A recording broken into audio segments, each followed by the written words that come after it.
All right, welcome to the explainer. You know when you look at a nutrition label, have you ever really stopped to think about where those numbers come from? Well, today we're going to peel back that label, go behind the nutrition facts panel, and really dig into the incredible science that's required to generate every single one of those values. Okay, so here's what we're covering today. First, why accuracy is just absolutely critical. Then we'll walk through the whole analytical workflow. After that, we'll get into the nitty-gritty of measuring the big stuff, the macronutrients, and the small stuff, the micronutrients. And finally, we'll look at the systems that make sure we can all trust the numbers on that label. All right, first things first. Let's really set the stage here. Why is it so incredibly important to get these numbers right? I mean, this isn't just a big deal for manufacturers, it's a big deal for every single one of us. Yeah, this goes way beyond just slapping some numbers on a box. For you and me, the consumers, these labels are all about trust. They're how we make informed choices. For public health folks, this is crucial data for tracking trends and making policy. And for any brand, well, it's absolutely fundamental. It's about regulatory compliance, being allowed to sell their product, and it's about protecting their reputation. Plus, they use this data to make healthier products or to back up claims like low fat. Okay, so we know why it's important. Now let's get into the how. We're going to look at the core process, the actual workflow that takes a food product from, something you'd eat and turns it into a set of reliable scientific data. So this workflow is really a four-step journey from the product to the panel. It all starts with the sample. You can't just test one package, right? You have to get what's called a representative composite sample. Then comes the test. This isn't guesswork. Scientists use these highly standardized, validated methods to actually quantify the nutrients. Step 3 is quality control, or QC.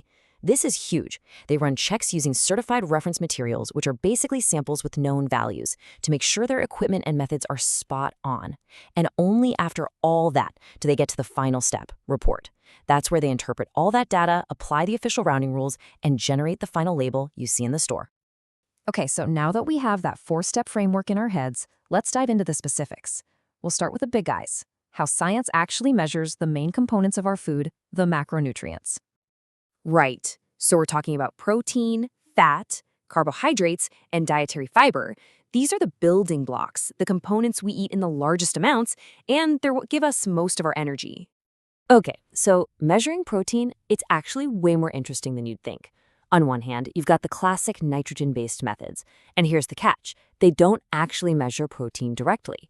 Nope, they measure the total nitrogen in a food and then use a conversion factor to estimate the protein. The big problem with that? Some things in food have nitrogen but aren't protein. We call that non-protein nitrogen. And that can totally skew the results, making the protein number look higher than it is. On the other hand, we have the modern gold standard, sum of amino acids. This is way more direct. It actually measures the individual amino acid building blocks and adds them up. No conversion factor, no errors from NPN. It's more work for sure, but it is way, way more accurate. And you know what? We see a really similar story with fat analysis. The classic method is called Soxhlet extraction. It's a gold standard, it's robust, but man, is it slow. We're talking hours, sometimes more than half a day for one sample. And it uses a ton of solvent. But now we have modern techniques like accelerated solvent extraction. This is a total game changer. It gets the same job done in like 20 to 30 minutes, and it uses just a tiny fraction of the solvent. It's just a fantastic example of science getting faster, more efficient, and a whole lot greener. All right, get ready for a twist. How do we measure total carbohydrates? Well, most of the time, we don't. Not directly, anyway. It's usually calculated by difference. What that means is scientists measure everything else, protein, fat, water, and even the ash, which is basically the mineral content, and then they just subtract all of that from 100%. Whatever is left over is considered carbohydrate. It's a common method, but you can see the potential problem, right? Any little error in any of those other measurements gets piled into that final carbohydrate number. Dietary fiber is another area where the science has just evolved so much. The original method, called Prosky, was really foundational. It was a great start. But as our understanding of nutrition got deeper, we realized, hey, this method is missing some really important stuff, things like resistant starch and other beneficial components. So, in response, the scientific community developed newer, better methods. First came the McCleary method, which was designed to be much more physiologically relevant, capturing those components the old method missed. And now there's an even faster, more comprehensive version of that called RNTDF. It really shows how the science is constantly being refined to give us a more accurate picture of what's in our food. So we've covered the macros, the big stuff. Now let's shift gears and talk about the micronutrients, the vitamins and minerals. The challenge here is totally different. These are compounds that are absolutely essential for our health, but we're talking about measuring them in really, really tiny amounts. Let's start with vitamins. I mean, they're not one single thing.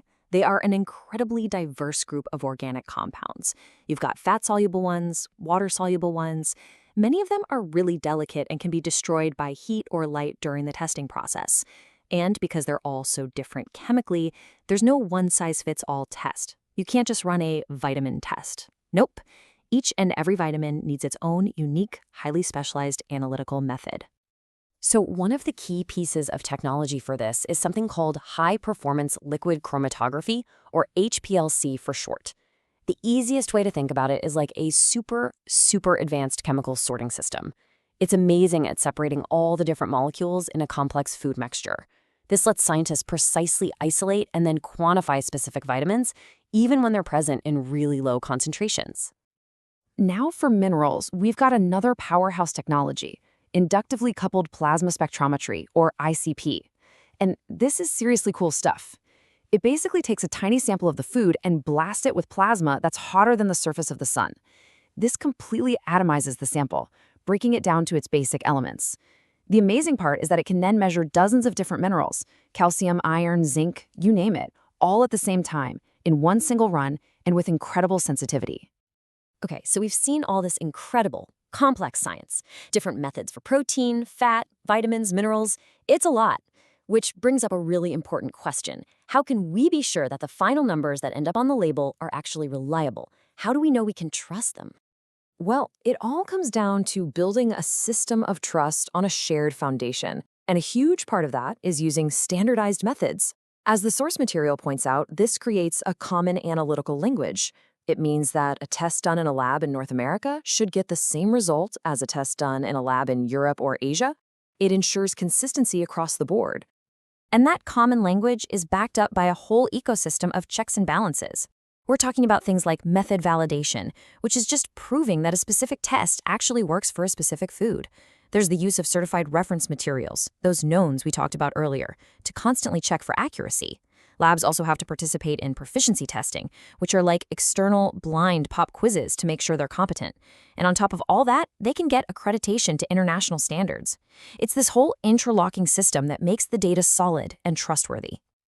Now here's something that surprises a lot of people. The raw number that comes out of the lab instrument is not necessarily the number you see on the label. There's a whole translation step that involves strict government regulations. For example, the FDA has very specific rounding rules. And what this means is that a food can have, say, less than 5 calories per serving, or less than half a gram of fat, and the label is legally required to state 0. So 0 doesn't always mean a complete absence, it means below a certain regulatory threshold. The regulations also have built-in wiggle room, called tolerances, for the nutrients that people are generally trying to limit. Think calories, sugars, total fat. The actual amount in the food can be up to 120% of what's on the label and still be considered compliant. Now, this isn't to let companies mislead you. It's to account for the natural, unavoidable variations in ingredients and in the manufacturing process itself. And all of this really brings us to a final thought about the future. Our food system is changing so fast. We've got novel plant-based foods, cell-cultured products are on the horizon. The whole landscape is shifting. And that leaves us with a big question. As our food continues to innovate, how will the incredible science that underpins the food label evolve right alongside it to meet these next-generation challenges and keep ensuring that we all have accurate, transparent information?